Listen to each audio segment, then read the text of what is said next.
हरे कृष्ण कृष्णा कृष्ण कृष्ण हरे कृष्णा हरे हरे हरे हरे राम हरे राम हरे राम राम राम हरे हरे राम हरे राम हरे हरे कृष्णा हरे कृष्ण कृष्णा हरे हरे कृष्ण हरे हरे राम कृष्ण राम कृष्ण राम हरे हरे हरे हरे हरे कृष्ण हरे कृष्ण राम कृष्ण हरे हरे राम हरे राम राम हरे हरे राम हरे राम हरे राम हरे कृष्ण हरे हरे कृष्ण हरे कृष्ण कृष्ण कृष्ण कृष्ण हरे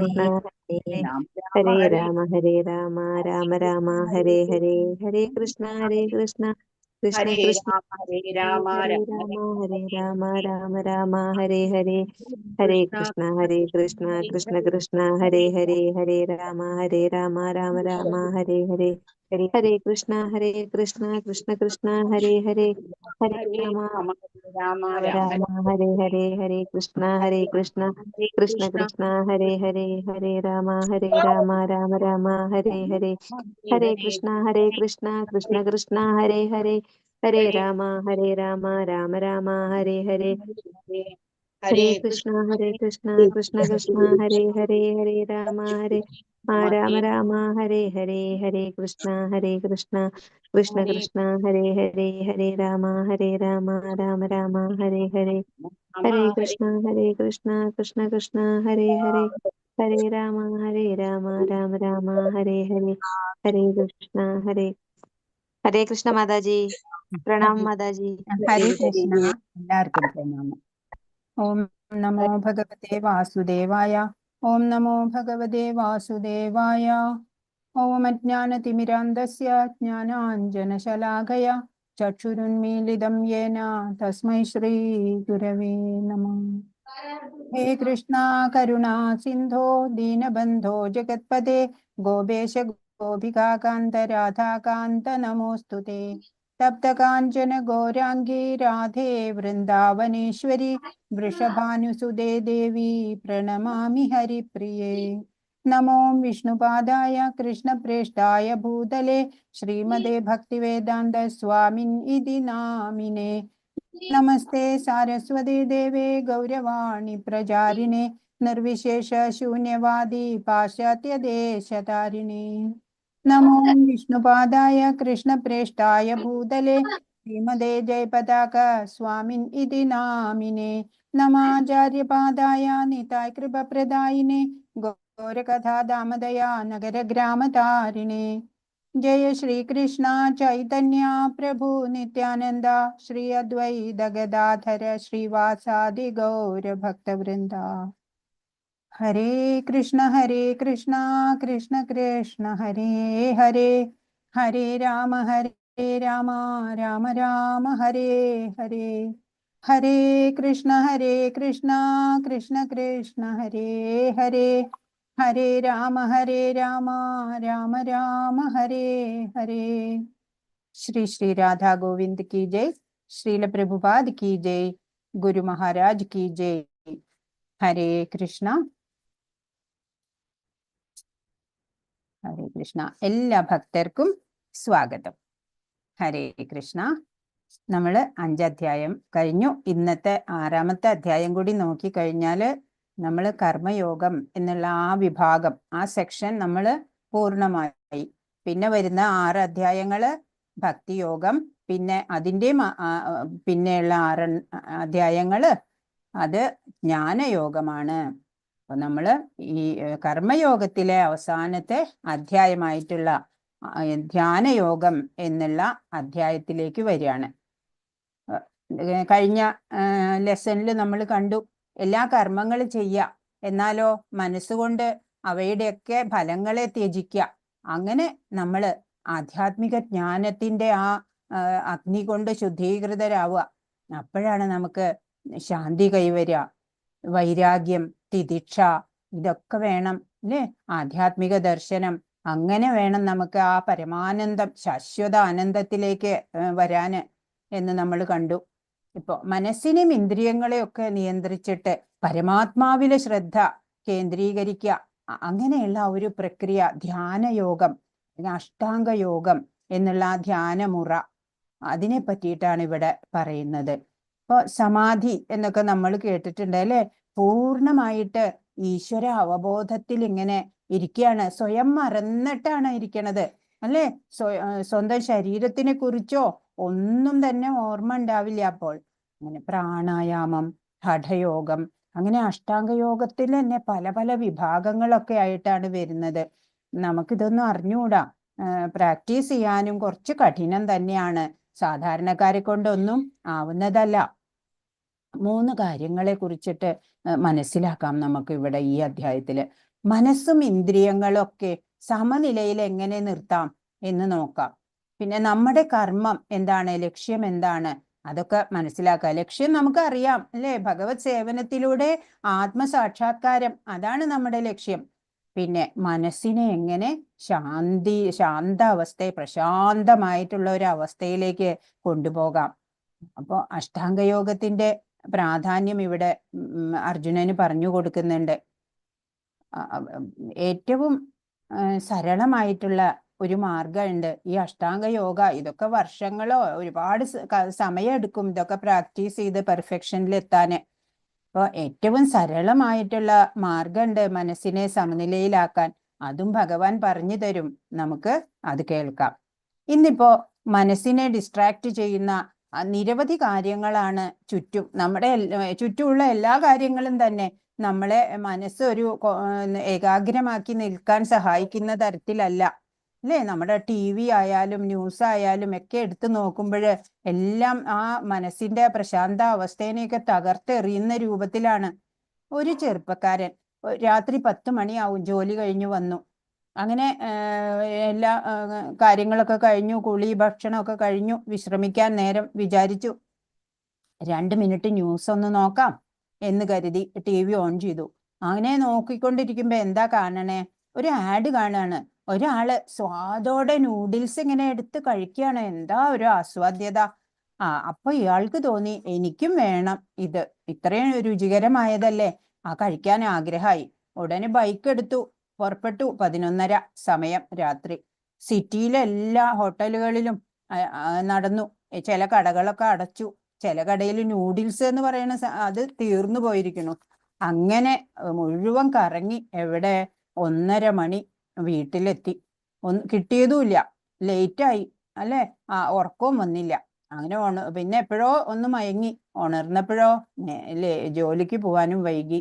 half day leave, കാശും പോയി, ശമ്പളവും പോയി. അങ്ങനെ ഒരു ചെറിയൊരു ആഗ്രഹം കൊണ്ടാണ് ഇത്രയും കഷ്ടതകൾ ഉണ്ടായത് അല്ലേ? അതുപോലെയുള്ള അൺവാണ്ടഡ് ഡിസയേഴ്സ് നിരവധിയാണ് നമ്മുടെ ജീവിതത്തിൽ എപ്പോഴും സംഭവിച്ചുകൊണ്ടിരിക്കുന്നത്.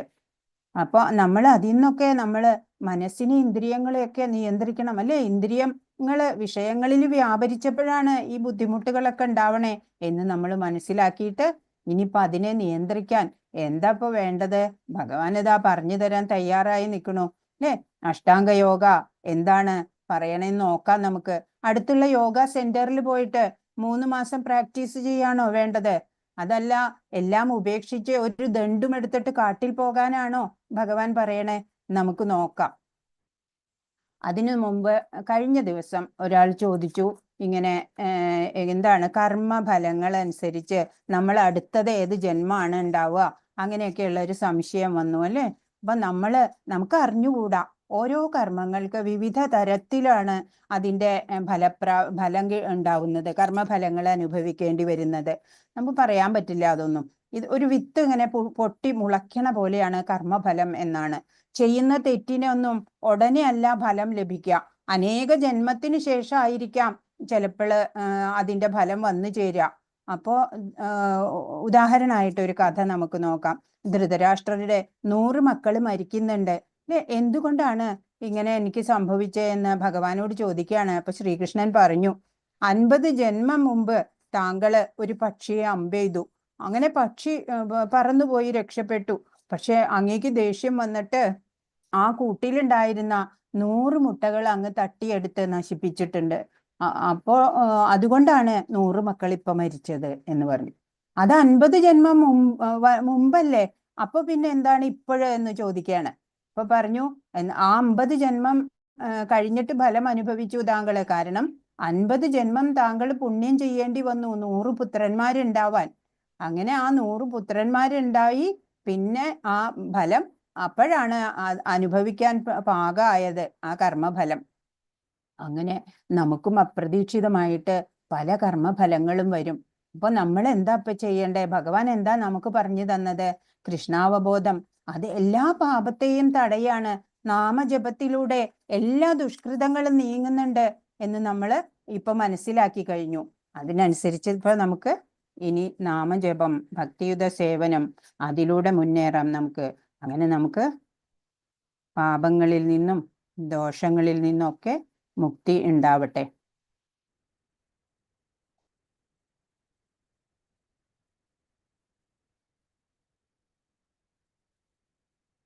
ഹരേ കൃഷ്ണ.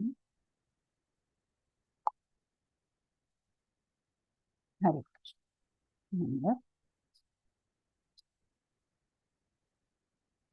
ധ്യാനം എത്ര ഏകാഗ്രമായിട്ടാണ് അല്ലെ ഈ ധ്യാനിച്ചിരിക്കുന്ന ആൾക്ക് അറിഞ്ഞൂടാ ചുറ്റും എന്താ നടക്കണേ, സ്വന്തം ശരീരത്തിൽ എന്താണ് നടക്കണേ, ഒന്നും അറിയാതെയുള്ള ആ ധ്യാനം. പണ്ടൊക്കെ എന്താ പറയാ, സത്യയുഗത്തിലൊക്കെ ലക്ഷക്കണക്കിന് വർഷം ആയുസ്സുള്ള വേളയിലൊക്കെ 40,000 50,000 വർഷം പോലും ആളുകള് ഇതുപോലെ തപസ്യ ചെയ്യുമായിരുന്നു എന്നാണ്, ധ്യാനിച്ചിരിക്കുമായിരുന്നു എന്നാണ്. അപ്പൊ ഗീതാ മാഹാത്മ്യം, ഭഗവത്ഗീതയുടെ ഒരധ്യായം പാരായണം ചെയ്യുന്ന ഒരു മർത്യന്റെ 32 തരത്തിലുള്ള അപരാധങ്ങളെ ഭഗവാൻ കേശവൻ പൊറുക്കുന്നു എന്നാണ്. അപ്പൊ നമ്മളൊക്കെ അല്ലെ ഇപ്പൊ 5 അധ്യായം നമ്മൾ വായിച്ചു അല്ലെ. അപ്പോ പിന്നെ നമ്മള് ഏകാദശി ഡേയില് നമ്മള് എല്ലാ ഫുള്ളും വായിക്കുന്നുണ്ട് അല്ലെ. അങ്ങനെയൊക്കെ ചെയ്യുമ്പോ പിന്നെ നമുക്ക് കർമ്മഫലത്തിനെ പേടിക്കണ്ട എന്ന് വേണം കരുതാൻ. ഒന്നാമത്തെ ശ്ലോകം. ശ്രീ ഭഗവാനുവാച അനാശ്രിത കർമ്മഫലം കാര്യം കർമ്മ കരോതി സ സന്യാസി ച യോഗി ച ന നിരഗ്നിർന ചാക്രിയ. ശ്രീ ഭഗവാൻ പറഞ്ഞു, കർമ്മത്തിന്റെ ഫലത്തിൽ ആസക്തിയില്ലാതെ ധാർമ്മിക ബാധ്യത എന്ന നിലയിൽ കർമ്മം ചെയ്യുന്ന ആളാണ് സന്യാസി.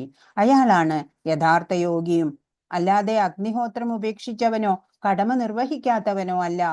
കർമ്മത്തിന്റെ ഫലം ആഗ്രഹിക്കാതെ കർമ്മം ചെയ്യണം, അത് കർമ്മയോഗം എന്നൊക്കെ നമ്മൾ മുമ്പും പഠിച്ചു അല്ലെ. അങ്ങനെയുള്ള ആള്, അങ്ങനെ ഫലം ആഗ്രഹിക്കാതെ ഭഗവത് അർപ്പണമായിട്ട് ഭഗവാന്റെ പ്രസന്നതയ്ക്കായിട്ട് നമ്മൾ കർമ്മം ചെയ്യുക. അങ്ങനെ ചെയ്യുന്ന ആള് സന്യാസി തന്നെയാണ്. അയാളാണ് യഥാർത്ഥ യോഗിയും. അങ്ങനെയുള്ള ഒരാള് ഗൃഹത്തിൽ താമസിച്ചാലും അയാള് സന്യാസി തന്നെയാണ്. കാട്ടിലൊന്നും പോകേണ്ട ആവശ്യമില്ല. അതുപോലെ അഗ്നിഹോത്രം, വെറുതെ അഗ്നിഹോത്രമൊക്കെ ഉപേക്ഷിക്കുക, അതുപോലെ സ്വന്തം കടമകളിൽ കർത്തവ്യങ്ങളിൽ നിന്നൊക്കെ ഒളിച്ചോടുക, അപ്പൊ സന്യാസിയാവോ? ഇല്ല, അങ്ങനെയല്ല സന്യാസം വേണ്ടത്. ഭഗവത് അർപ്പണമായി കർമ്മങ്ങള് നമ്മുടെ നിത്യനിരന്തരം നമുക്ക് എന്തൊക്കെയാണ് ചെയ്യാനുള്ള കർത്തവ്യങ്ങൾ അതൊക്കെ ഫലപ്രദമായിട്ട് ചെയ്യുക, ഫലം ആഗ്രഹിക്കാതെ ചെയ്യുക. ഇപ്പോ കർമ്മഫലത്തിനെ ആശ്രയിക്കാതെ തനിക്ക് ചെയ്യേണ്ടതായിട്ടുള്ള കർമ്മമൊക്കെ ആരാണോ ചെയ്യണത് അയാളാണ് കർമ്മങ്ങളെയൊക്കെ ത്യജിച്ച സന്യാസി എന്ന്. മനസ്സിനെ സമനിലയിലെത്തിച്ച യോഗിയും അയാള് തന്നെയാണ്. ഇപ്പൊ ഭഗവാന് വേണ്ടിയിട്ട് കർമ്മം ചെയ്യുക, അതാണ് സന്യാസി ചെയ്യുന്നത്. ചെയ്യുന്ന കർമ്മങ്ങളോടൊന്നും രാഗമോ ദ്വേഷമോ ഒന്നും ഉണ്ടാവരുത്. ഇപ്പൊ ഒരു ഗൃഹസ്ഥനായിട്ട് നമ്മളൊക്കെ ഗൃഹസ്ഥരാണ്. അപ്പൊ നമുക്ക് കർമ്മവാസനകളൊക്കെ ഒടുങ്ങാനായിട്ട് കർമ്മത്തെ ചെയ്ത് തന്നെ വേണം ആ കർമ്മവാസനകൾ ഒടുങ്ങാൻ. അങ്ങനെ ഭഗവാനെ വിചാരിച്ചുകൊണ്ട് നമ്മൾ കർമ്മം ചെയ്യുമ്പോൾ മനസ്സുകൊണ്ട് അതിന്റെ ഫലം ത്യജിക്കുക. അങ്ങനെയുള്ള ഒരു ഗൃഹസ്ഥനാണെങ്കിലും ഗൃഹസ്ഥയാണെങ്കിലും അവര് സന്യാസിയും യോഗിയും തന്നെയാണ്. അപ്പോ യോഗ, ഇതാണോ യോഗ? ഇങ്ങനെ ശരീരത്തിനെ കഷ്ടപ്പെടുത്തുന്നതാണോ യോഗ? അതുപോലെ ഇതാണോ യോഗ? തലയൊക്കെ മണ്ണിൽ കുഴിച്ചിട്ടിട്ട് അതാണോ യോഗ? ഇതാണോ യോഗ? ഇതൊക്കെ ഫിസിക്കൽ എക്സസൈസിലേ പെടുള്ളൂ അല്ലേ, അല്ലാതെ ഇതൊന്നും യോഗയല്ല. അതുപോലെ ഗോട്ട് യോഗ, ബിയർ യോഗ, എന്തൊക്കെ തരം യോഗകളാ ഇപ്പൊ വന്നിരിക്കണേ. അതുപോലെ പലതരം യോഗ ബുക്സ് ഇറങ്ങിയിട്ടുണ്ട് അല്ലേ, അതൊക്കെ നോക്കിയിട്ട് അതുപോലെ ചെയ്താൽ മതിയോ? ഇതാണോ യോഗ? ഓ, യോഗയുടെ സീക്രട്സ് എന്തൊക്കെയാണ് അവൈലബിൾ ആയിട്ടുള്ളത് അല്ലേ മാർക്കറ്റില്. അപ്പൊ എന്താണ് യോഗ? യോഗ എന്നുള്ള ആ വേർഡിന്റെ മീനിങ് എന്ന് പറഞ്ഞാൽ ദൈവവുമായിട്ട് ബന്ധിപ്പിക്കുന്നു, കണക്റ്റിംഗ് ടു ഗോഡ് എന്നാണ്. ഉദാഹരണത്തിന് കർമ്മയോഗയുണ്ട്, ജ്ഞാനയോഗ, അഷ്ടാംഗയോഗ, ഭക്തിയോഗ എല്ലാം ഉണ്ട് അല്ലേ. അപ്പോ അത് എല്ലാമാണ് ഭഗവാൻ പറഞ്ഞു തരുന്നത്. മുകളിൽ കണ്ടതൊക്കെ വെറുതെ ഭൗതിക പ്രാപഞ്ചികമായിട്ടുള്ള എന്തൊക്കെയോ കാട്ടിക്കൂട്ടലുകൾ മാത്രമാണ്. അഷ്ടാംഗയോഗയ്ക്ക് 8 അംഗങ്ങൾ ഉള്ളത് കൊണ്ടാണ് അതിനെ അഷ്ടാംഗയോഗ എന്ന് വിളിക്കുന്നത്. 8 അംഗങ്ങൾ ഏതൊക്കെയാണ് ഇവിടെ കൊടുത്തിരിക്കുന്നു. സമാധി അല്ല, ആദ്യം തന്നെ യമ നിയമ ആസന പ്രാണായാമ പ്രത്യാഹാര ധാരണ ധ്യാന സമാധി അങ്ങനെയാണ്. യമം എന്ന് പറഞ്ഞാല് എക്സ്റ്റേണൽ ഡിസിപ്ലിൻ ആണ്. നിയമ എന്ന് പറഞ്ഞാലോ ഇന്റേണൽ ഡിസിപ്ലിൻ ആണ്. ആസന എന്ന് പറഞ്ഞാൽ പോസ്റ്റർ ആണ്. മെഡിറ്റേഷൻ സീറ്റ് ഇരിക്കുന്ന ആ വിധം ഉണ്ടല്ലോ, അതാണ്. പ്രാണായാമ എന്ന് പറഞ്ഞാൽ ബ്രെത്തിന്റെ കൺട്രോളാണ്. നമ്മൾ ശ്വാസോച്ഛ്വാസ നിയന്ത്രണം, അതാണ് പ്രാണായാമ എന്ന് പറഞ്ഞാൽ. പ്രത്യാഹാര എന്ന് പറഞ്ഞാലോ വിഡ്രോവൽ ഓഫ് സെൻസസ് ആണ്. ഇന്ദ്രിയ നിയന്ത്രണമാണ് പ്രത്യാഹാരയിൽ വരുന്നത്. ധാരണ എന്ന് പറഞ്ഞാൽ കോൺസെൻട്രേഷൻ, ഏകാഗ്രമാക്കുക മനസ്സിനെ, അതാണ്. ധ്യാനം നമുക്കറിയാം, മെഡിറ്റേറ്റീവ് അബ്സോർപ്ഷൻ എന്ന് പറയും. ധ്യാനം അതെല്ലാവർക്കും അറിയണതാണ്. സമാധി ആണെങ്കിലോ അത് ഭഗവാനുമായിട്ടുള്ള ഇന്റഗ്രേഷൻ, യൂണിയനാണ്. ഭഗവാനുമായിട്ട് കൂടിച്ചേരാൻ സാധിക്കുക, അതാണ് അവസാനത്തെ അഷ്ടാംഗ യോഗയിലെ അവസാനത്തെ പടി ആയിട്ടുള്ളത്. അപ്പോ അവസാന ഘട്ടം സമാധി.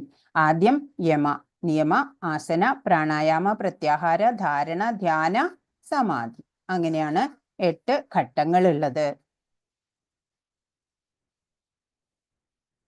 ഹിരണ്യകശിപു ഇതുപോലെയൊക്കെയാണ് ധ്യാനിച്ചുകൊണ്ടിരുന്നത്.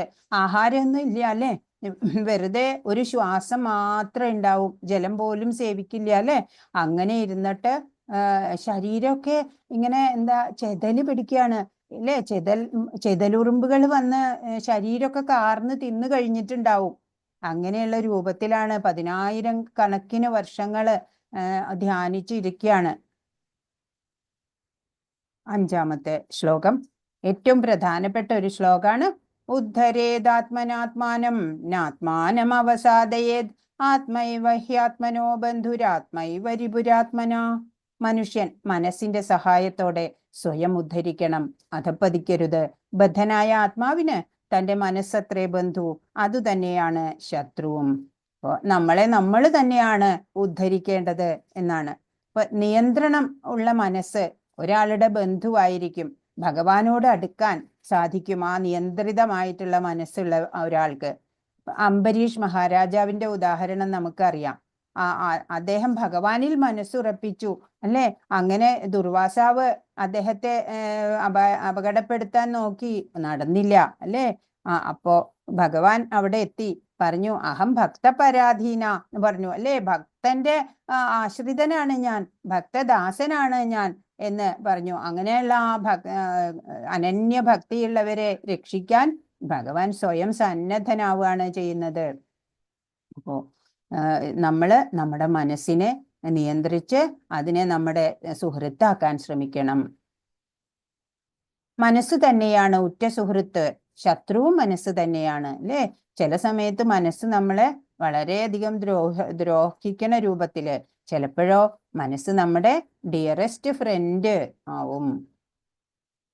ബന്ധുരാത്മാത്മനസ്തസ്യ യേനാത്മൈവാത്മനാ ജിത അനാത്മാനസ്തു ശത്രുത്വേ വർത്തേതാത്മൈവ ശത്രുവത്. മനസ്സിനെ ജയിച്ചവന് മനസ്സു തന്നെയാണ് ഉറ്റ സുഹൃത്ത്. അതിന് കഴിയാത്തവനാകട്ടെ മനസ്സ് പരമശത്രുവുമായിരിക്കും. എന്താ പറയണേ, മനുഷ്യന് അവരവരുടെ സ്വധർമ്മം നിറവേറ്റുന്നതില് ഒരു ആത്മസുഹൃത്താവാൻ മനസ്സിനെ നിയന്ത്രിക്കണം. അതാണ് ഈ അഷ്ടാംഗ യോഗചര്യ, അതിൻ്റെയൊക്കെ ഉദ്ദേശം. മനസ്സ് നമുക്ക് കീഴടങ്ങാതെ വന്നു കഴിഞ്ഞാല് കാമം, ക്രോധം, ലോഭം, മോഹം എന്നിവയുടെയൊക്കെ അടിമയായിരിക്കും ആ വ്യക്തി. അതായത് മന്ത്രങ്ങൾ ജപിക്കുക, മന ത്രായതേ ഇതി മന്ത്ര. അങ്ങനെ ആ മന്ത്രജപം, അത് ഗോലോകേര പ്രേമധന ഹരിനാമ സങ്കീർത്തനം എന്നാണ് അല്ലേ. അപ്പൊ ഹരിനാമം അത് ജപിച്ച് അങ്ങനെ വേണം നമുക്ക് ഈ കാമക്രോധങ്ങളെയൊക്കെ, അങ്ങനെ ആത്മാവിന്റെ ശത്രുവാണ് അതൊക്കെ, അതിനെയൊക്കെ ജയിക്കാൻ. എല്ലാത്തിനും നമുക്ക് മന്ത്രം ജപം തന്നെയാണ് ഒരു പോംവഴിയുള്ളത്.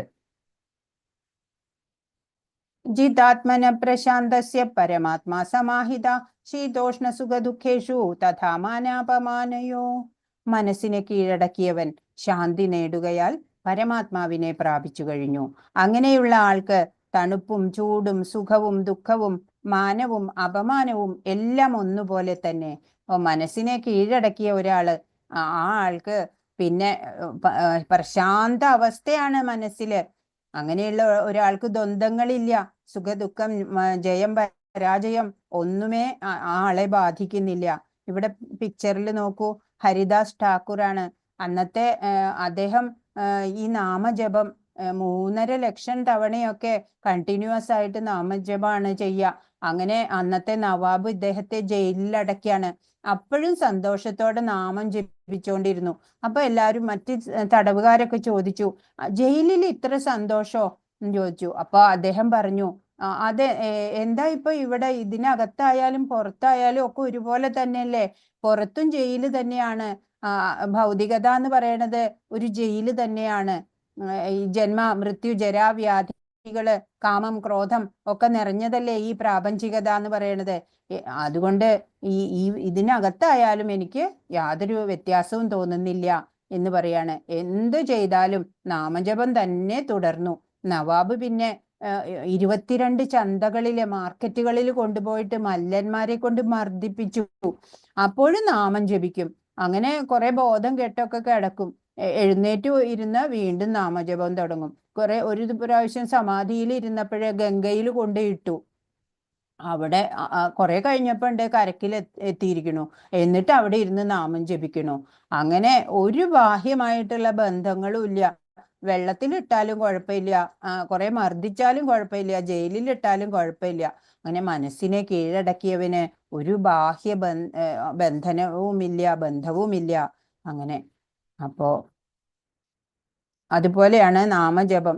ആ മനസ്സിനെ കീഴടക്കാൻ സാധിച്ചവന് മനസ്സ് ബന്ധുവായിരിക്കും എന്നാണ് ഇവിടെ കാണിക്കുന്നത്.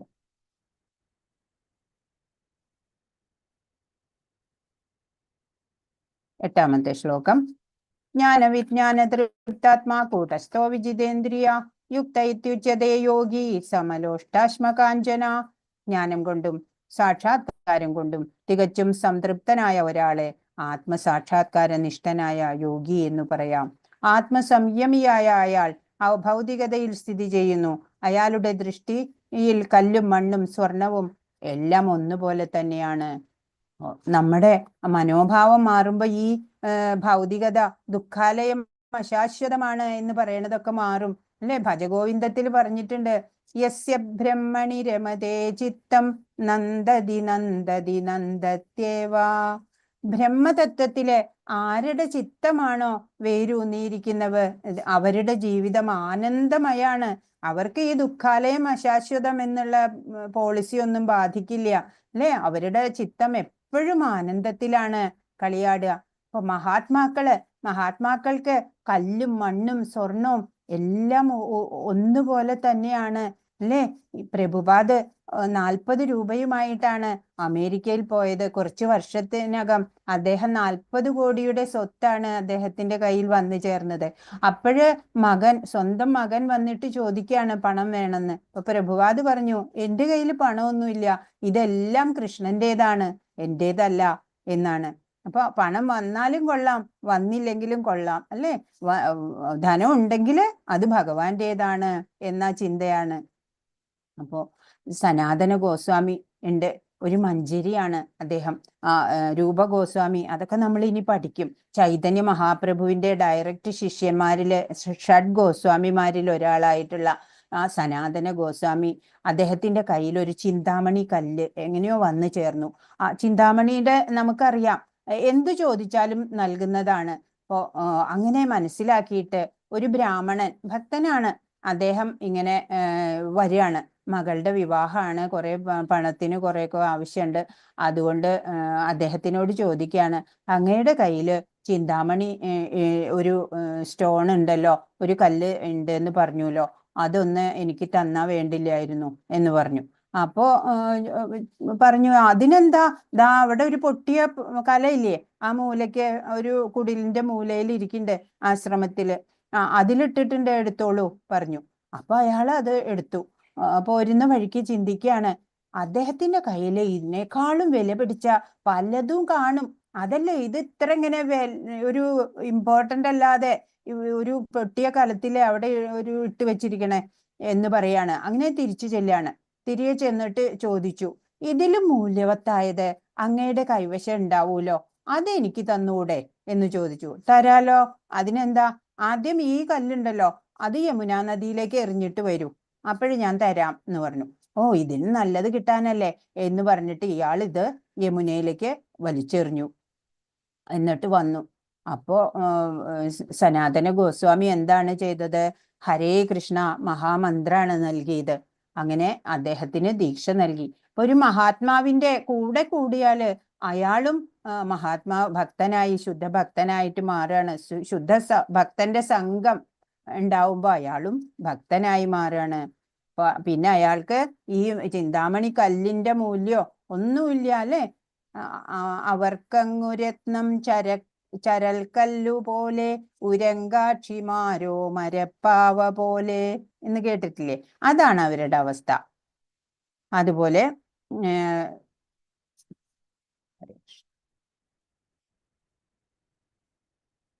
കൃഷ്ണാവബോധത്തിന്റെ ശാസ്ത്രമാണ് ഭഗവത്ഗീത. പാണ്ഡിത്യം കൊണ്ട് ആർക്കും കൃഷ്ണാവബോധം ഉദിക്കില്ല. വിശുദ്ധ പ്രജ്ഞനായ ഒരാളുമായി സഹവസിക്കാനുള്ള ഭാഗ്യമുണ്ടാവണം. കൃഷ്ണന്റെ കരുണ മൂലം ജ്ഞാനത്തെ സാക്ഷാത്കരിച്ച ആളാണ് കൃഷ്ണാവബോധമാർന്ന ഭക്തൻ. ശുദ്ധ ഭക്തിപൂർവകമായ സേവനത്താൽ സംതൃപ്തനാണ് അയാൾ.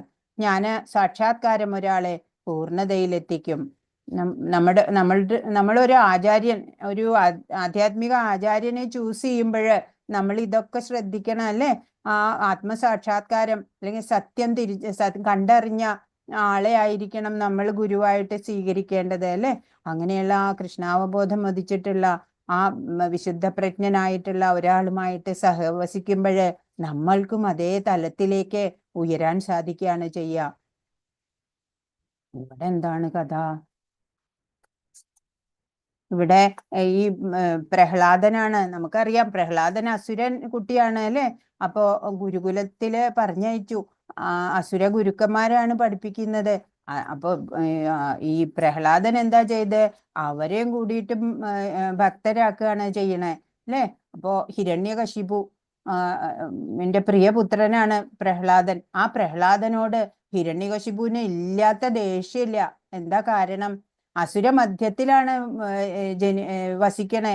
എന്നാലും പ്രഹ്ലാദൻ ആരോടാ താല്പര്യം? ഈ ദിവ്യ പ്രേമാണ് ഭഗവാനോട്. ഇതെങ്ങനെയാ ഉണ്ടായേ?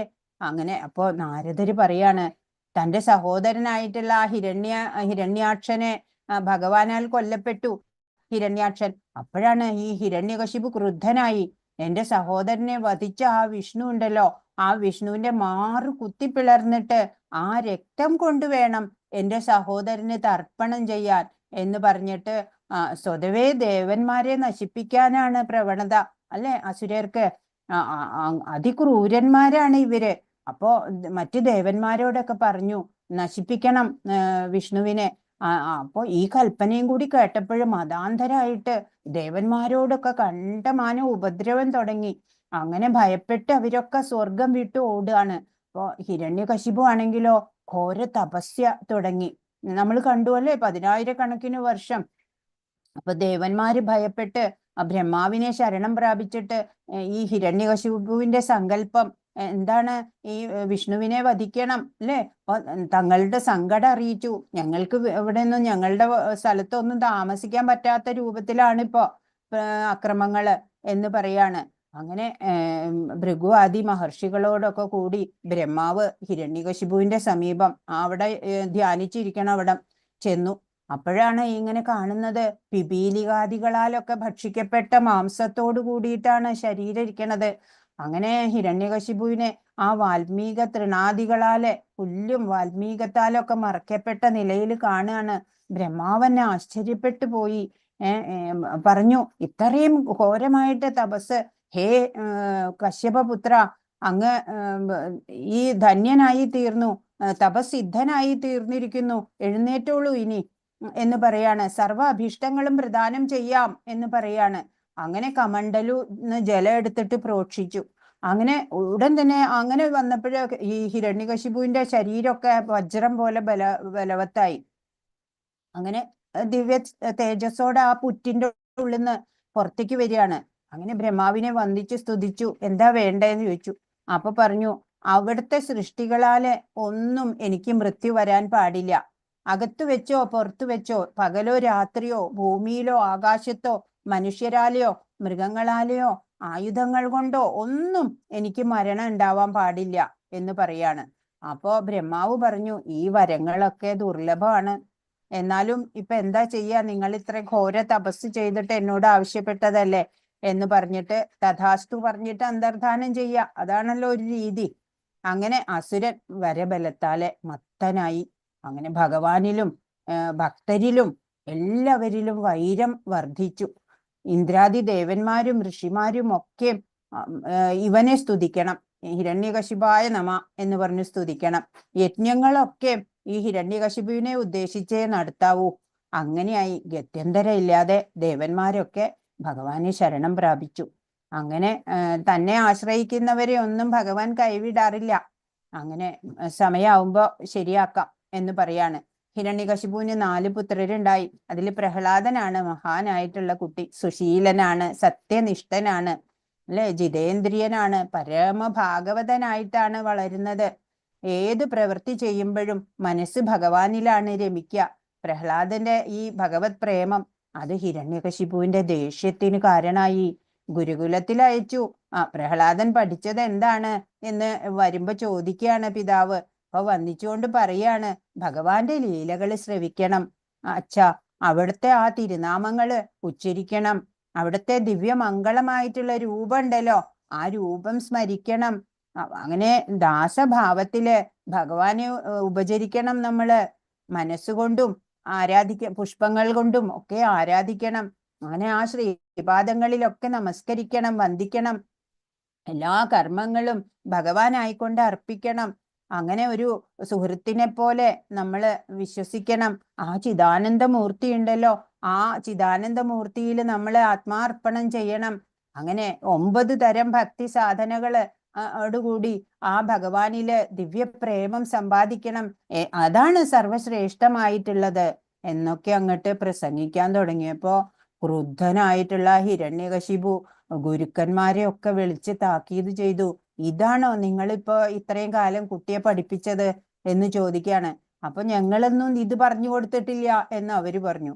എന്നാ പിന്നെ ഉടനെ ഇവനെ നിഗ്രഹിക്കുക വേണ്ടത്. ദേഹത്തിലെ ഒരു അവയവം ദുഷിച്ചാല് അത് ഛേദിച്ച് കളയാണ് ചെയ്യേണ്ടത് എന്ന് പറയാണ്. അങ്ങനെ ഇത് കേട്ടോ അസുരന്മാരെ ശൂലം കൊണ്ട് കുത്തുണു, വിഷം കൊടുത്തു, ആനകളെ കൊണ്ട് ചവിട്ടിക്കണു, ഘോരഘോര സർപ്പങ്ങളെ കൊണ്ട് കടിപ്പിക്കണു. അങ്ങനെ പല വിധത്തില് നിഗ്രഹിക്കാൻ നോക്കി. ഭക്തനാണ് അല്ലേ, ഭഗവാന്റെ കരങ്ങളാലെ നിരന്തരം രക്ഷിക്കപ്പെട്ടു. അസുരന്മാരുടെ പ്രവൃത്തിയൊക്കെ നിഷ്ഫലായി. പ്രഹ്ലാദൻ എന്താ ചെയ്തേ, കൂടെയുള്ള അസുരക്കുട്ടികളെ ഇവിടെ പിക്ചറിൽ കാണുന്നുണ്ട് അല്ലെ, കൂടെയുള്ള അസുരക്കുട്ടികളെയും ഉപദേശിക്കുകയാണ്. അനന്ത ജന്മ സുഹൃത ആ പരിഭാഗം കൊണ്ട് നമുക്ക് കിട്ടിയ ഈ മനുഷ്യ ജന്മം ഉണ്ടല്ലോ, ആ ജന്മം നമുക്ക് കിട്ടിയത് എന്തിനാ? ഭാഗവത ധർമ്മം അനുഷ്ഠിച്ചിട്ട് ഭഗവത് പ്രേമം സമ്പാദിക്കണം. അതിനു വേണ്ടിയാണ് ഈ മനുഷ്യ ജന്മം. ഭോഗങ്ങള് എന്ന് പറഞ്ഞാല് സുഖങ്ങള് നോക്കിപ്പോയാ അത് നരകത്തിൽ പോലും ലഭിച്ചേക്കാം. ഭഗവത് പാദങ്ങളെ ആശ്രയിച്ചിട്ട് നിത്യ ആനന്ദത്തിന് ശ്രമിക്കുകയാണ് നമ്മൾ വേണ്ടത്. ഭഗവാൻ പ്രസാദിച്ചാ പിന്നെ വേറെ ഒന്നുമില്ല, എല്ലാം പിന്നെ സാധിച്ചു കഴിഞ്ഞു. ആ കൃപാസാഗരനില് ആത്മാർപ്പണം ചെയ്യുന്നതാണ് സർവപ്രധാനം എന്നൊക്കെ ആ കുട്ടികൾക്ക് പറഞ്ഞു കൊടുക്കുകയാണ്. അങ്ങനെ ഈ കാര്യങ്ങളൊക്കെ കേട്ട് ആ അസുരക്കുട്ടികള് കൂടെ ഉണ്ടായിരുന്നവരും ഭക്തരായി മാറുകയാണ്. അങ്ങനെ ഹിരണ്യകശിപുവിന് ഇനി ദേഷ്യം വരാനില്ല അല്ലേ. അങ്ങനെ ഈ നാരദരാണ് ഈ കാര്യങ്ങളൊക്കെ എനിക്ക് പറഞ്ഞു തന്നത്. അപ്പൊ നാരദരെ എങ്ങനെ കണ്ടു എന്ന് ചോദിക്കുകയാണ് ഈ കുട്ടികള്. അപ്പൊ പറയാണ്, ഹിരണ്യകശിപു മന്ദരാചലത്തിലേക്ക് തപസ്സിന് പോയ വേളയില് ഈ ഇന്ദ്രൻ എന്റെ മാതാവിനെ ബലാത്കാരേണ പിടിച്ചോണ്ട് പോയി. അങ്ങനെ അമ്മയുടെ കരച്ചിൽ കേട്ടിട്ട് നാരദ മഹർഷി വന്ന് പറഞ്ഞു, ഇവളുടെ വധിക്കരുത്, ഇവളുടെ ഉദരത്തിലെ ഹിരണ്യകശിപുവിന്റെ ശിശുവാണെങ്കിലും അത് ഭക്തനാണ് വളരുന്നത് എന്ന് പറയാണ്. ഈ നിങ്ങൾക്കെന്നല്ല, ഈ ലോകത്തെ ഒരാൾക്കും ഈ ശിശുവിനെ വധിക്കാനാവുമില്ല. സാക്ഷാൽ ഹരിയുടെ ദാസനാണ് ഈ ഗർഭത്തിലുള്ളത് എന്ന്. അപ്പൊ ഇന്ദ്രൻ അത് കേട്ട് ആ മാതാവിനെ വിട്ടുപോയി. അങ്ങനെ നാരദ മഹർഷി ആ ഗർഭിണിയായ അവരെ ആശ്രമത്തിലേക്ക് കൂട്ടിക്കൊണ്ടുപോയി ആ മാതാവിന് ആത്മതത്വവും ഭക്തി മഹിമയും ഒക്കെ ഉപദേശിക്കുകയാണ്. അപ്പോ അമ്മയ്ക്ക് ക്ഷീണം കൊണ്ട് അമ്മ അതൊന്നും ശ്രദ്ധിക്കാറില്ല. പക്ഷെ ഗർഭസ്ഥനായിട്ടുള്ള എനിക്ക് അതിന്റെ സ്മൃതി സുസ്പഷ്ടമായിട്ട് ഇപ്പോഴും എനിക്ക് നിലനിൽക്കുകയാണ്. അതാണ് ഞാൻ നിങ്ങൾക്ക് പറഞ്ഞു തരണത് എന്ന്. അങ്ങനെ കുട്ടികളൊക്കെ ഈ പ്രഹ്ലാദ ഉപദേശത്തിനെ ഭക്തിപൂർവ്വം സ്വീകരിച്ചിട്ട് അവരും ഭാഗവതന്മാരായി. ഇതറിഞ്ഞിട്ട് അത്യധികം ക്രുദ്ധനായി അല്ലേ ഹിരണ്യകശിപു പറഞ്ഞു, ഹേ കുലനാശകനെ എന്നാ പറയണേ മകനോട്, നിന്നെ ഇപ്പോൾ തന്നെ ശൂലം കൊണ്ട് കുത്തി യമലോകത്തേക്ക് അയക്കുന്നുണ്ട് ഞാൻ. ഈ ലോകങ്ങളും ലോകപാലന്മാരും ഒക്കെ എന്നെ കണ്ട് ഭയപ്പെട്ട് കിടുകിട വിറയ്ക്കാണ്. നീയോ എന്റെ കൽപ്പന ധിക്കരിക്കാണ്. എന്നിൽ നിന്ന് അന്യനായിട്ട് ഒരു ജഗദീശ്വരൻ ഉണ്ടോ ഈ ലോകത്ത്? ഉണ്ടെങ്കിൽ എവിടെയാണ്? ഈ സ്തംഭത്തിലുണ്ടോ എന്നാണ് ചോദിക്കണേ. അപ്പൊ ഹിരണ്യകശിപു മുഷ്ടി കൊണ്ട് ഇങ്ങനെ സ്തംഭത്തിൽ ഇടിച്ചു. പെട്ടെന്ന് ബ്രഹ്മാണ്ട കടാഹം ഭേദിക്കണ മാതിരിയില് ഘോര ശബ്ദം ഉണ്ടാവുകയാണ്. അങ്ങനെ അത്യത്ഭുതകരമായിട്ടുള്ള ആ നരസിംഹ രൂപം അവിടെ പ്രകടമാവുകയാണ്. അങ്ങനെ ഭയങ്കര ദംഷ്ട്രകള്, വാള് പോലെയുള്ള ഉഗ്രനാവ്, അങ്ങനെ പർവ്വത ഗുഹ പോലെയുള്ള വായ, പിന്നെ ആകാശം വ്യാപിച്ച ശരീരം, ഇത്രയും വലിയ ശരീരം, അനേക കൈകള്, ഘോര നഖങ്ങള് ഒക്കെ. അപ്പൊ ഹിരണ്യകശിപു വാളെടുത്തിട്ട് കൊല്ലാനായിട്ട് ചെല്ലാണ്. അപ്പോ ഹിരണ്യകശിപുവിനെ പിടിച്ചിട്ട് തൊടയിൽ കിടത്തി വജ്രായുധം കൊണ്ട് പോലും മുറിയപ്പെടാത്ത അവന്റെ വക്ഷസ് അല്ലെ ആ നഖങ്ങളാലെ പിളർന്നു. ചുടുചുടെ പുറത്തു വന്ന ആ ചോര കുടിക്കണു. കുടൽമാല ചൂടുന്നു.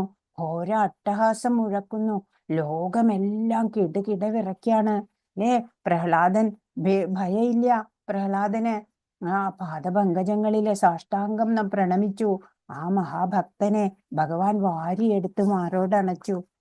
ഹരേ കൃഷ്ണ. ഭക്തിരസാമൃത സിന്ധുവിലെ ഒരു ശ്ലോകമാണ് ഇവിടെ എഴുതിയിരിക്കുന്നത്.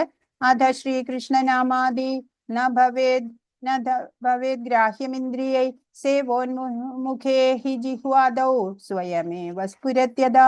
ഭൗതിക മാലിന്യം മൂണ്ട ഇന്ദ്രിയങ്ങളാൽ ശ്രീകൃഷ്ണന്റെ നാമം, രൂപം, ഗുണം, ലീല എന്നിവകളുടെ സ്വഭാവം ആർക്കും ഗ്രഹിക്കാനാവില്ല. ഭഗവത് സേവനം കൊണ്ട് പരിപൂരിതനാകുമ്പോൾ മാത്രമേ ഒരാൾക്ക് കൃഷ്ണന്റെ അതീന്ദ്രിയ ലീലകളെയും നാമം, രൂപം, ഗുണം ഇത്യാദികളെയും അറിയാൻ കഴിയൂ. ഭക്തിരസാമൃത സിന്ധു രൂപഗോസ്വാമി എഴുതിയിട്ടുള്ളതാണ്. അപ്പോ ഈ ഭൗതികത മാലിന്യം പൂണ്ടതാണ്. മാത്രമല്ല വിഷയ വാസനകളാലെ നമ്മുടെ ഇന്ദ്രിയങ്ങളും മനസ്സും ഒക്കെ മലിനപ്പെട്ടതാണ് അല്ലെ. അങ്ങനെയുള്ള ആ മനസ്സും ഇന്ദ്രിയങ്ങളും കൊണ്ട് നമുക്ക് ഭഗവാന്റെ ആ ഗുണം ഒന്നും നമുക്ക് മനസ്സിലാവില്ല. ആ നാമം, രൂപം, അതിൻ്റെയൊക്കെ മഹത്വം ഒന്നും നമുക്ക് ഗ്രഹിക്കാൻ സാധിക്കില്ല. എങ്ങനെയാണ് നമ്മൾ ഈ മാലിന്യങ്ങളിൽ നിന്നൊക്കെ മുക്തരാവേണ്ടത്? ഭഗവത് സേവനം കൊണ്ട് പരിപൂരിതനാവണം. അപ്പോഴാണ് നമ്മുടെ മനോമാലിന്യങ്ങള്, വിഷയവാസനകള് ഒക്കെ മാറുന്നത്. അങ്ങനെ മാറിയ ഒരാൾക്ക് കൃഷ്ണന്റെ അതീന്ദ്രിയ ലീലകള്, നാമം, രൂപം, ഗുണം ഇതിന്റെയൊക്കെ മഹത്വം പെട്ടെന്ന് തന്നെ അറിയാൻ സാധിക്കും എന്നാണ്. 16ാമത്തെ ശ്ലോകം.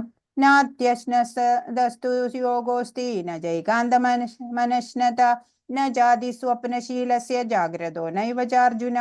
അർജുന, വളരെ കുറച്ചു മാത്രം ഭക്ഷിക്കുന്നവർക്കും ഏറെ ഭക്ഷിക്കുന്നവർക്കും ഉറക്കമില്ലാത്തവർക്കും വേണ്ടതിലേറെ ഉറങ്ങുന്നവർക്കും യോഗിയാവാൻ കഴിയില്ല.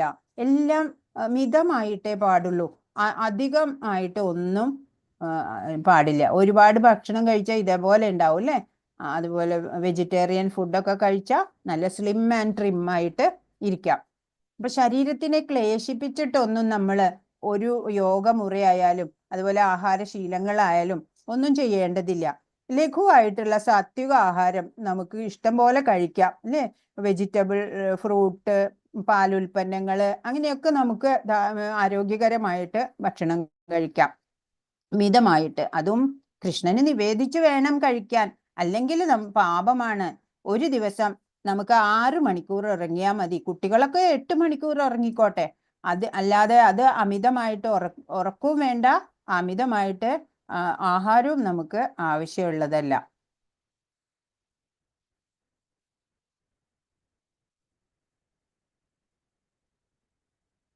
17ാമത്തെ ശ്ലോകം. യുക്താഹാര വിഹാരസ്യ യുക്തചേഷ്ടസ്യ കർമ്മസു യുക്തസ്വപ്നാവബോധസ്യ യോഗോ ഭവതി ദുഃഖഃ. ജീവിക്കാനായിട്ടാണ് നമ്മൾ ഭക്ഷിക്കാവൂ, അല്ലെ? ഭക്ഷിക്കാൻ വേണ്ടി ജീവിക്കാൻ പാടില്ല. കൃഷ്ണപ്രസാദേ കഴിക്കണ്ടു.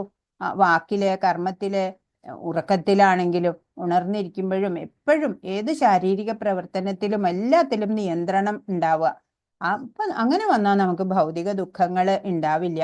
തപശ്ചര്യ എന്നൊക്കെ പറയാല്ലേ, ആഹാരം, നിദ്ര, വിഹാരം, പ്രവൃത്തി എന്നിവയിൽ നിയന്ത്രണം പാലിക്കുന്നവന് യോഗ പരിശീലനം കൊണ്ട് സർവ്വ ദുഃഖങ്ങളും അകറ്റാൻ സാധിക്കും. എന്താ പറയണേ? നമ്മൾ എന്താ ചെയ്യണ്ടേ? പ്രഭുപാദ് എന്താ നമുക്ക് പറഞ്ഞു തന്നിരിക്കണേ? ചാൻഡിങ്, ഡാൻസിങ്, ഫീസ്റ്റിംഗ്, അല്ലെ? പ്രഭുപാദ് പറഞ്ഞു, ഭക്തസംഘത്തില് നോക്കിക്കഴിഞ്ഞാൽ നമുക്ക് മനസ്സിലാവും അവര് എത്ര ആനന്ദാണ് അനുഭവിക്കണേ, അല്ലെ? അവര് നാമസങ്കീർത്തനം പാടുന്നു, നൃത്തം ചെയ്യുന്നു, അല്ലെ? പ്രസാദമായിട്ട് ആഹാരം കഴിക്കുന്നു, ജ്ഞാനം സമ്പാദിക്കുന്നു, അല്ലെ? അത്രയും ആനന്ദമാണ് അവർക്കുള്ളത്. അപ്പോ ആദ്യം നമ്മൾ ഭഗവാന്റെ നാമങ്ങള് ചൊല്ലുക. പിന്നെ നമുക്ക് രൂപം ഇങ്ങനെ മനസ്സിൽ നിന്ന് മാറാതെ ആയിക്കോളും. പിന്നെ ഭഗവാന്റേതായ ഗുണങ്ങളൊക്കെ നമ്മളിൽ വന്നു ചേരും.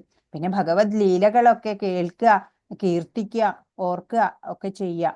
അങ്ങനെ നമ്മള് മനോമാലിന്യമൊക്കെ മാറി ഭഗവാനെ പരിപൂർണമായിട്ട് അറിയും.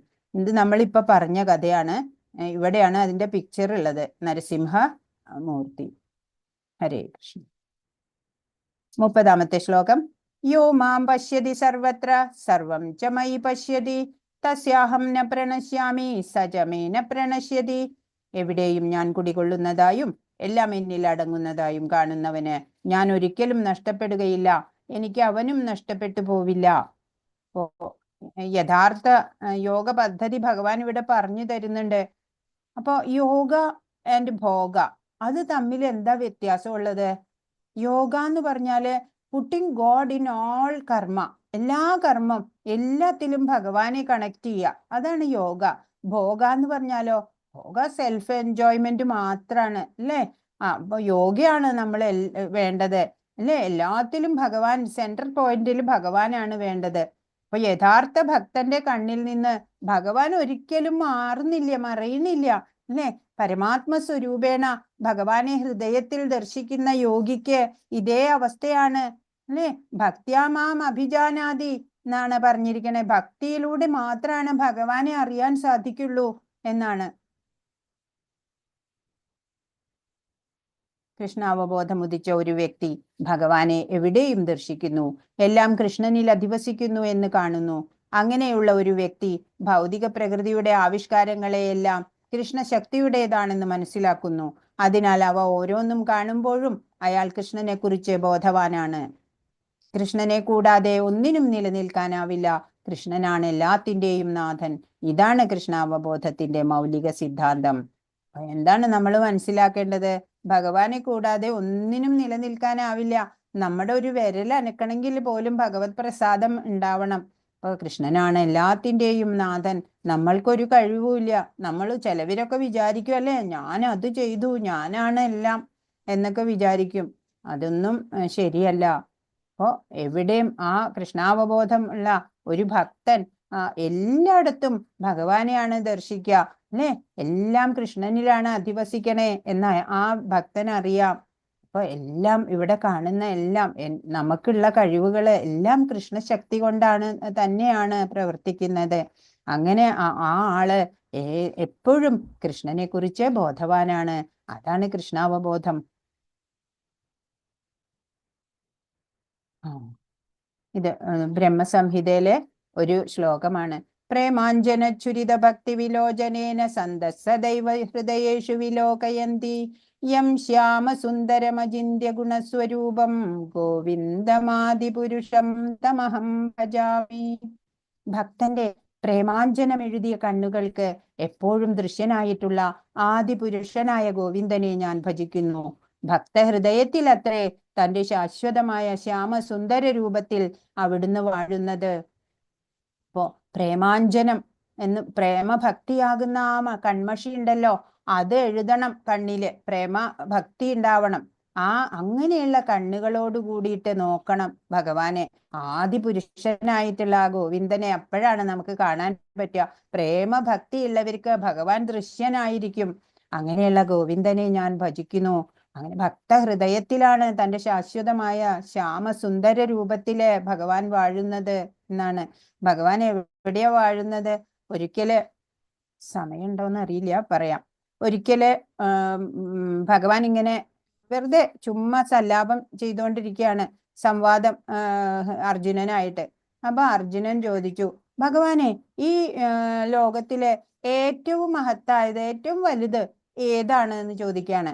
അപ്പൊ ഭഗവാൻ ഒന്നും അറിയാത്ത ആളാണല്ലോ, ഒന്നും അറിയാത്ത പോലെ പറയാണ്, പൃഥ്വി ആയിരിക്കുവോ ഏറ്റവും വലുത്? ഈ ഭൂമി ആയിരിക്കുവോ ഏറ്റവും വലുത് എന്ന് ചോദിക്കുകയാണ്. അപ്പൊ അർജുനൻ പറഞ്ഞു, അതെ അല്ലേ, ഈ ഭൂമിയാണ് ആയിരിക്കും അല്ലെ ഏറ്റവും വലുത്. അപ്പോ പറഞ്ഞു, ഇല്ല, ഭൂമി ഒരിക്കൽ സമുദ്രത്തിലോ മറ്റോ താഴ്ന്നു പോണ പോലെ തോന്നിയല്ലോ.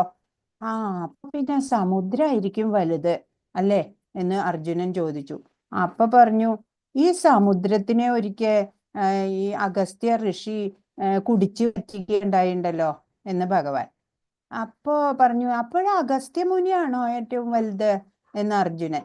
അപ്പോ പറഞ്ഞു, അഗസ്ത്യ ഋഷി ഇപ്പോ ആകാശത്തില് ഒരു നക്ഷത്രമായിട്ടല്ലേ നിക്കണേ. അപ്പൊ ആകാശാണ് വലുത് അല്ലേ? അർജുനൻ ചോദിച്ചു. അപ്പൊ പറഞ്ഞു, അതിപ്പോ എങ്ങനെയാ ഞാൻ പറയാ?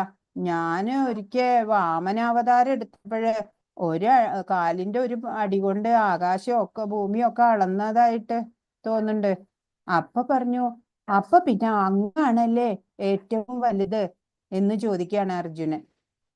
അപ്പൊ പറഞ്ഞു, അല്ലല്ലോ, ഞാനല്ല ഏറ്റവും വലുത്. ഞാൻ എവിടെയാ ഇരിക്കണേ ശരിക്കും? ഞാൻ ഭക്തന്റെ മനസ്സിലല്ലേ ഞാൻ ഇരിക്കണേ. അപ്പൊ ഏറ്റവും വലുത് ഏതാ? ഭക്ത മനസ്സ് എന്ന്. അതാണ് ഇവിടെ പറയുന്നത് അല്ലേ? ആ ഭക്തന്റെ ആ മനസ്സ്, ഭക്തഹൃദയത്തിൽ അത്രേ തന്റെ ശാശ്വതമായ ശ്യാമസുന്ദര രൂപത്തിൽ അവിടുന്ന് വാഴുന്നത്. ഹരേ കൃഷ്ണ. ചഞ്ചലം ഹി മന കൃഷ്ണ പ്രമാധി ബലവദൃഢം തസ്യാഹം നിഗ്രഹം മന്യേ വായോരിവ സുദുഷ്കരം. ധന്യമായിട്ടുള്ള ഒരു ശ്ലോകമാണ്. മനസ്സ് ചഞ്ചലമാണ്, പ്രക്ഷുബ്ധമാണ്, വഴങ്ങാത്തതും ബലവത്തായതുമാണ്. കൃഷ്ണ, അതിനെ നിയന്ത്രിക്കാൻ കാറ്റിനെ പിടിച്ചു നിർത്തുന്നതിനേക്കാൾ പ്രയാസമുണ്ടെന്ന് എനിക്ക് തോന്നുന്നു.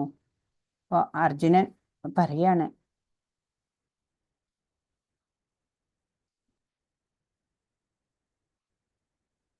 ഈ ക്ഷത്രിയ കുലത്തിലൊക്കെയാണ് ഞാൻ ജനിച്ചത്. എനിക്ക് യുദ്ധം ചെയ്യുക അങ്ങനെയൊക്കെയുള്ള കാര്യങ്ങളാണ്. അങ്ങനെയുള്ള പെട്ട എനിക്ക്, അങ്ങനെയുള്ള കുലത്തിൽ പെട്ട എനിക്ക് ഈ യോഗചര്യ ഇതൊക്കെ സാധ്യമാണോ എന്ന് ചോദിക്കാണ്. ഇപ്പൊ കുരുക്ഷേത്രത്തിൽ എത്തിയത് യുദ്ധസന്നദ്ധനായിട്ട്, ഇപ്പൊ യുദ്ധം ചെയ്ത് എല്ലാരെയും തോൽപ്പിക്കുമെന്ന് കണക്കാക്കി വന്നതാണ് അല്ലെ. വന്ന് എല്ലാരെയും കണ്ടപ്പോഴ് യുദ്ധം വേണ്ട എന്നുള്ള നിലയിലെത്തി അല്ലെ. കുരങ്ങിനെ പോലെയാണ് ഇവിടെ പിക്ചർ കൊടുത്തിരിക്കണ, നോക്കൂ. കുരങ്ങിനെ പോലെയാണ്, മനസ്സ് ചഞ്ചലാണ് അല്ലെ. അപ്പോ ഒരിടത്ത് നിന്ന് ചാടിയിട്ടാണ് ഇരിക്കണേ. എല്ലാവർക്കും ഇപ്പൊ എന്താണ്? റിഗ്രറ്റ് അബൌട്ട് പാസ്റ്റ് ആണ്. കഴിഞ്ഞു പോയതിനെ കുറിച്ച് ഓർത്ത് വിഷമിക്കാനേ നേരുള്ളൂ. Eager about future. ഇനിയിപ്പോ ഭാവിയിൽ എന്തായിരിക്കും അതിനെ കുറിച്ച് ഓർത്തിട്ടുള്ള വറീസ് ആണ്. Anxiety about the present. ഇനിയിപ്പോ ഇന്നിപ്പോ ഇങ്ങനെ ചെയ്താൽ ശരിയാവോ? അങ്ങനെ എപ്പോഴും നോക്കിയാലും മനസ്സിനൊരു സ്വസ്ഥതയില്ല അല്ലെ. ഇന്ദ്രിയ മനസ്സുകളുടെയൊക്കെ സമ്പർക്കത്താലെ ഈ ജീവനോ സുഖദുഃഖങ്ങളൊക്കെ അനുഭവിക്കേണ്ടി വരികയാണ്. മനസ്സിന് വഴി കാട്ടേണ്ടത് ബുദ്ധിയാണ്. നമ്മൾ ഇന്നലെ ഒരു പിക്ചർ കണ്ടു രഥത്തിന്റെ അല്ലെ. എന്നാല് ആ വാശിയും ബലവും കൊണ്ട് മനസ്സ് പലപ്പോഴും ബുദ്ധിയെ കീഴടക്കാറുണ്ട്. ഏറ്റവും വിനയത്തോടെ നമ്മള് കൃഷ്ണ ഹരേ കൃഷ്ണ മഹാമന്ത്രം ജപിക്കണം. മനോനിയന്ത്രണത്തിനുള്ള ഏറ്റവും എളുപ്പമായിട്ടുള്ള മാർഗം അതാണ്. പ്രക്ഷുബ്ധമായിട്ടുള്ള മനസ്സ് അടങ്ങും. കാറ്റ് തട്ടാത്ത ഇടത്തെ ഒരു ദീപനാളം പോലെ അത് സ്വസ്ഥമാവും, ശാന്തമാവും. ഇവിടെ നോക്കൂ, എത്ര ഏകാഗ്രതയാണ് അല്ലേ. അർജുനൻ ദ്രോണാചാര്യർ പഠിപ്പിക്കുകയാണ് പക്ഷിയുടെ കണ്ണിലേക്ക് അമ്പെയ്യാൻ. അതൊക്കെ നമുക്ക് അറിയണ സ്റ്റോറീസ് ആണ്. ഇവിടെ അതെ അർജുനന്റെ ഏകാഗ്രതയാണ്. ഇതൊരു യക്ഷപ്രശ്നത്തിനെ കുറിച്ചുള്ള ഒരു കഥയാണ്. നോക്കട്ടെ കേട്ടോ, എത്രയുണ്ട്. യക്ഷപ്രശ്നത്തിന്റെ കഥ ഞാൻ പിന്നെ പറഞ്ഞു തരാം. ശ്രീ ഭഗവാൻ ഉവാച അസംശയം മഹാബാഹോ മനോ ദുർനിഗ്രഹം ജലം അഭ്യാസേന തു കൗന്ദേയ വൈരാഗ്യേണ ച ഗൃഹ്യതേ. ഭഗവാൻ സമ്മതിച്ചു. അതെ അതെ, മനസ്സിനെ പിടിച്ചു കെട്ടാനൊക്കെ പ്രയാസം തന്നെയാണ് എന്ന് ഭഗവാൻ പറഞ്ഞു. മഹാബാഹുവായ കുന്തിപുത്ര, അസ്ഥിരമായ മനസ്സിനെ അടക്കുക എന്നത് തീർച്ചയായും ദുഷ്കരമാണ്. എന്നാൽ യുക്തമായ പരിശീലനം കൊണ്ടും നിസ്സംഗത കൊണ്ടും അത് സാധിക്കാവുന്നതാണ്. മനസ്സിനെ പിടിച്ചു കെട്ടാനൊക്കെ പ്രയാസം തന്നെയാണ്. പക്ഷേ ഇത് എന്താണ്, പ്രാക്ടീസ് കൊണ്ട് അല്ലെ, പരിശീലനം കൊണ്ട് അത് സാധിച്ചെടുക്കാൻ സാധിക്കുകയും ചെയ്യും എന്ന് പറയാണ്.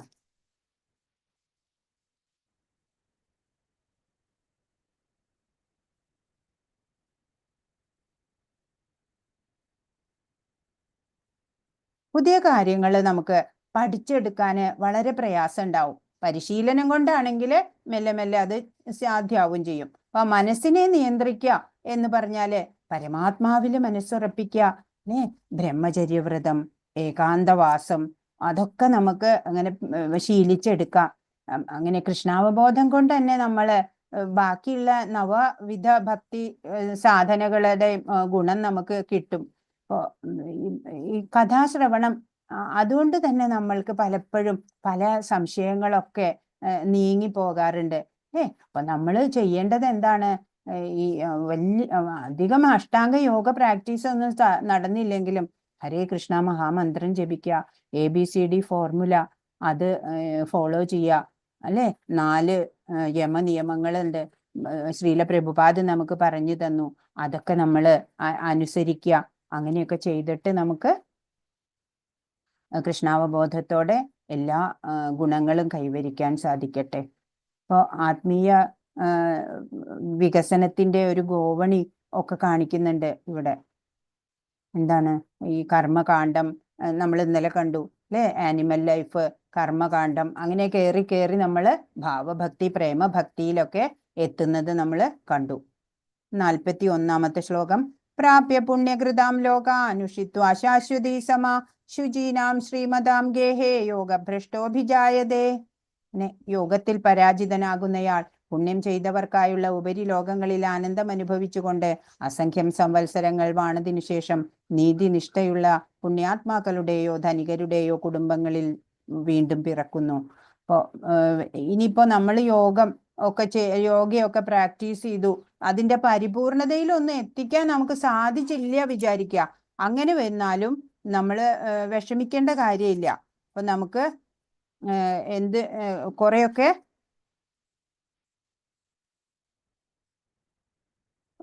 നമ്മൾ കുറച്ചേ പ്രാക്ടീസ് ചെയ്തുള്ളൂ. ഒരു 10 മാർക്കിനുള്ളതാണ് വേണ്ടത്, അതിലൊരു 5 മാർക്കിന്റെ ചെയ്യാൻ സാധിച്ചുള്ളൂ എന്ന് വെച്ചാലും നമ്മൾ ശരീരം വെടിയുമ്പോൾ ഉപരിലോകങ്ങളിൽ കുറച്ച് ചെയ്തുല്ലോ, അപ്പൊ അതിന്റെ പുണ്യം ഉണ്ടല്ലോ. അപ്പൊ അത് അനുഭവിക്കാനായിട്ട് ഉപരിലോകങ്ങളില് സ്വർഗം എന്നൊക്കെ പറയും അല്ലെ. അപ്പൊ സ്വർഗത്തിലൊക്കെ ആനന്ദം അനുഭവിച്ചുകൊണ്ട് അസംഖ്യം സംവത്സരങ്ങൾ വാണതിനു ശേഷം പിന്നെ നമ്മള് പുണ്യത്തിന്റെ അക്കൗണ്ട് ക്ലോസ് ആയി 0 ബാലൻസ് ആവും. അങ്ങനെ വരുമ്പോ പിന്നെ നമ്മൾ വീണ്ടും ഭൂമിയിൽ ജനിക്കണം. അപ്പൊ നീതിനിഷ്ഠയുള്ള പുണ്യാത്മാക്കളുടെയോ ധനികരുടെയോ ഒക്കെ കുടുംബങ്ങളില് പിറക്കാൻ ഇടവരും. കാരണം കുറച്ച് നമ്മൾ ചെയ്തു വെച്ചിട്ടുണ്ടേ. ഭക്തിയോഗയിൽ നമ്മൾ പകുതി പുരോഗമനം നേടിയിട്ടുണ്ട്. അതുകൊണ്ട് നമ്മൾക്ക് നല്ല കുലത്തില് അപ്പൊ നമുക്ക് എന്താ ഉണ്ടാവുക? ജനിക്കുമ്പോൾ തൊട്ടേ നമുക്ക് ഭക്തി പ്രാക്ടീസ് ചെയ്യാനുള്ള അവസരം തരും ഭഗവാൻ. അപ്പൊ നമുക്ക് ആ ജന്മത്തില് പൂർത്തീകരിച്ച് ഭഗവാനോട് ചേരാം. 47-ാമത്തെ ശ്ലോകം.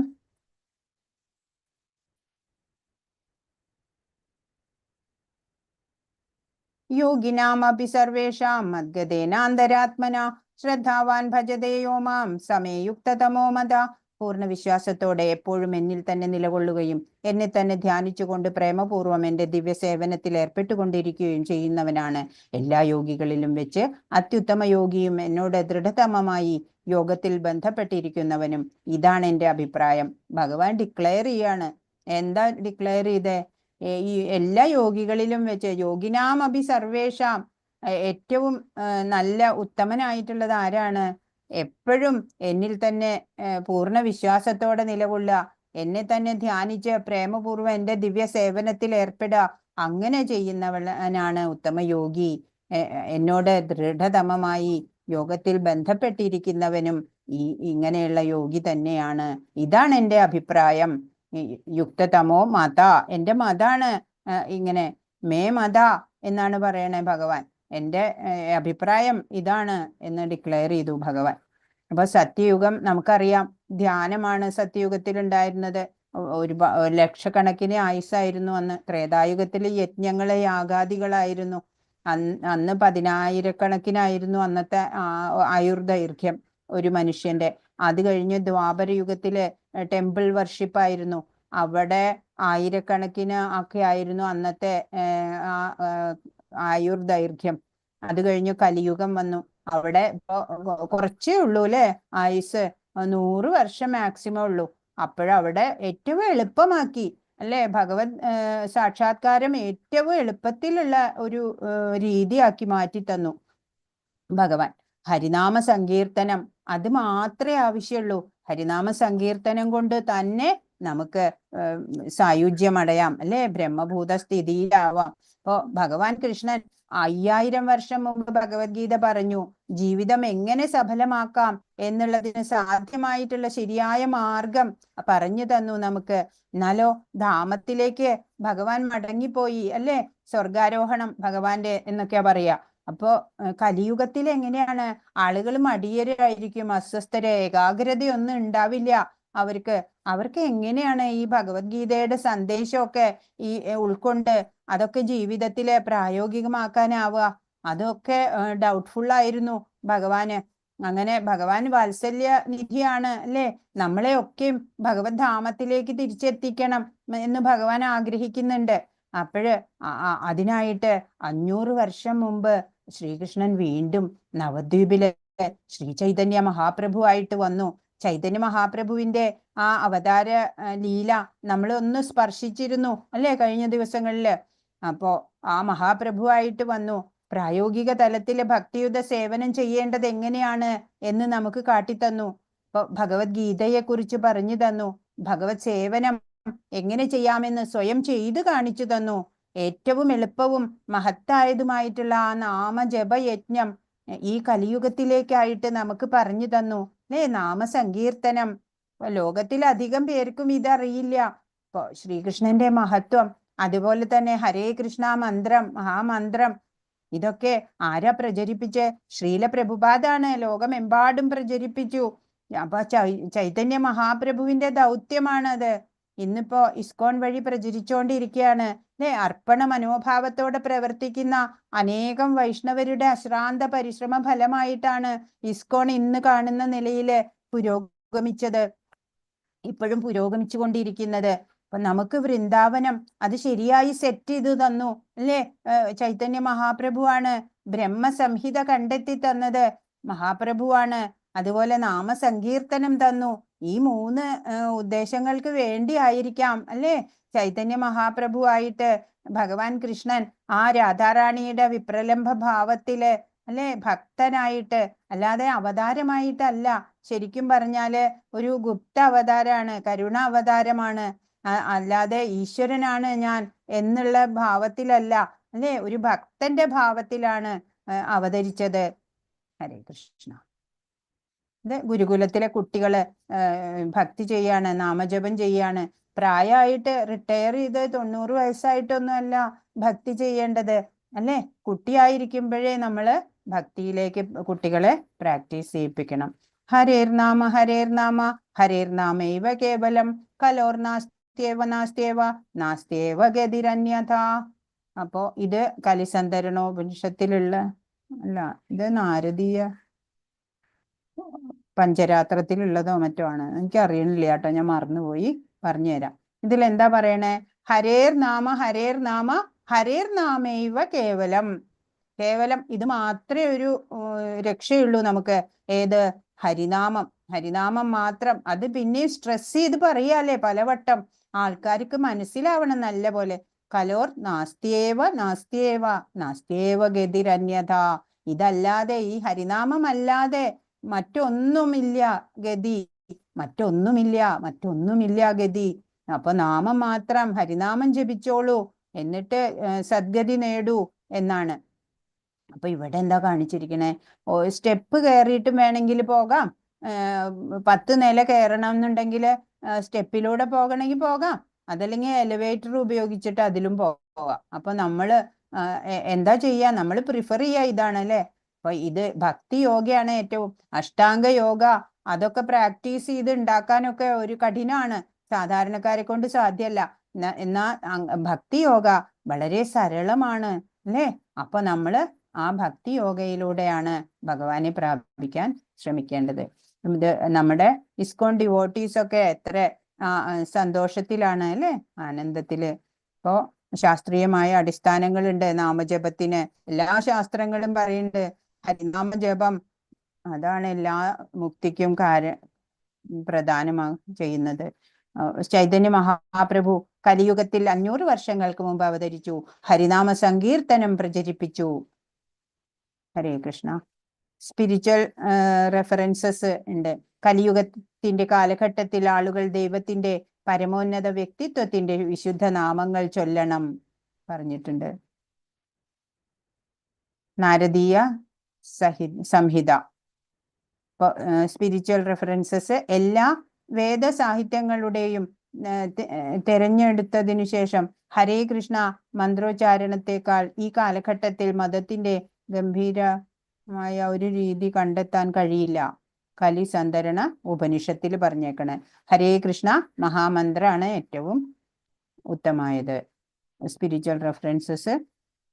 എൻ്റെ പ്രിയ രാജാവേ, കലിയുഗത്തിൽ തെറ്റുകൾ നിറഞ്ഞിട്ടുണ്ടെങ്കിലും ഈ പ്രായത്തെക്കുറിച്ച് ഒരു നല്ല ഗുണം ഇപ്പോഴും ഉണ്ട്. ഹരേ കൃഷ്ണ മഹാമന്ത്രം ചൊല്ലുന്നതിലൂടെ ഒരാൾക്ക് ഭൗതിക അടിമത്തത്തിൽ നിന്ന് മുക്തമാവുകയും അതീന്ദ്രിയ രാജ്യത്തിലേക്ക് ഉയർത്തപ്പെടുകയും ചെയ്യാം. ശ്രീമദ് ഭാഗവതത്തിലെ ശുഗബ്രഹ്മർഷി പരീക്ഷിത്ത് രാജാവിനോട് പറയാണ്, രാജാവേ, ഈ കലിയുഗം എന്ന് പറയണത് തെറ്റുകുറ്റങ്ങളുണ്ട്, മോശമാണ് എന്നുണ്ടെങ്കിലും ഒരു ഗുണം ഈ കലിയുഗത്തിനുണ്ട്.